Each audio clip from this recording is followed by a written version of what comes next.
నిన్న మా లడ్డుగాడు స్కూల్ నుంచి రాంగానే నన్నైతే మటుకు ఒక క్వెషన్ అయితే అడుగుతున్నాడనమాట.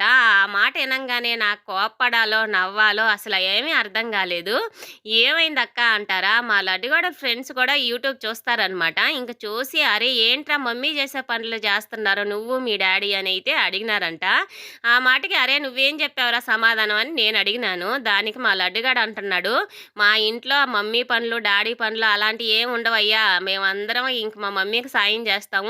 నేనే కాదు మా తాతయ్య, మా నానమ్మ వాళ్ళు గూడా ఒకరికొకరు సాయం జేసుకుంటారు. మీరిలాంటి ఫిట్టింగులు పెట్టగాకండయ్య" అని చెప్పి చెప్పొచ్చాను మమ్మీ అనైతే చెప్తున్నాడు. దీనంతటికి కొంతమంది మగోళ్ళే కారణం అనమాట. ఎందుకంటే ఆ మగోళ్ళు ఆడోళ్ళ పనిది, మగోళ్ళ పనిది అని ఒక ముద్రైతే యేసేస్తారు. మన కోసమే కదా ఆడోళ్ళు చీకటితో లేసి ఇంట్లో పనులన్నీ చేసి మనకన్నీ అందిస్తున్నారు కదా అని చెప్పి ఒక్క ఆలోచన చేసి కొంచెం సాయం చేస్తే ఏం పోయిద్దని అస్సలనుకోరు. చేస్తే ఇంకా కొండలన్నీ అరిగిపోతాయన్నట్టు ఉంటారనమాట.